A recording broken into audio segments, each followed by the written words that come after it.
Bahasa Filipina dan bahasa Indonesia memiliki banyak kesamaan karena keduanya berasal dari rumpun bahasa Austronesia. Rumpun bahasa Austronesia meliputi banyak bahasa yang tersebar di Asia Tenggara, Pasifik, dan sebagian kecil dari Madagaskar hingga Pulau Paska. Baik bahasa Indonesia maupun bahasa Filipina atau Tagalog termasuk dalam rumpun ini yang berarti mereka memiliki akar yang sama. Meskipun banyak sekali kesamaan, ada juga perbedaan yang signifikan dalam tata bahasa dan penggunaan kata antara kedua bahasa. Misalnya, bahasa Filipina memiliki sistem partikel gramatikal yang kompleks yang tidak ada dalam bahasa Indonesia. Berikut akan saya berikan contoh dari bahasa Indonesia dan bahasa Filipina yang memiliki kemiripan. Dalam bahasa Filipina, buaya, buaya. dalam bahasa Indonesia, buaya, buaya. Dalam bahasa Filipina, Batu, batu.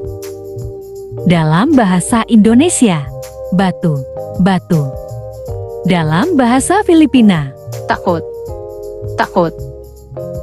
dalam bahasa Indonesia, takut, takut. Dalam bahasa Filipina, Apoy, apoy. dalam bahasa Indonesia, api, api. Dalam bahasa Filipina, Sulat, sulat.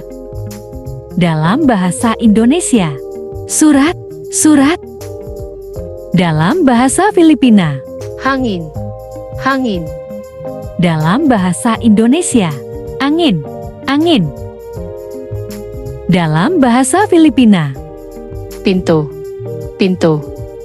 dalam bahasa Indonesia, pintu, pintu. Dalam bahasa Filipina, Payung, payung. dalam bahasa Indonesia, payung, payung. Dalam bahasa Filipina, Masa, masa. dalam bahasa Indonesia, mata, mata. Dalam bahasa Filipina, Lamok, lamok. dalam bahasa Indonesia, nyamuk, nyamuk. Dalam bahasa Filipina, Mukha, mukha. dalam bahasa Indonesia, muka, muka. Dari 10 contoh kosakata tersebut, maka dapat ditemukan bahwasannya memang bahasa Indonesia dan bahasa Filipina memiliki persamaan. Akan tetapi, dari setiap perkembangan masing-masing bahasa juga dipengaruhi oleh faktor-faktor lokal dan sejarah yang berbeda.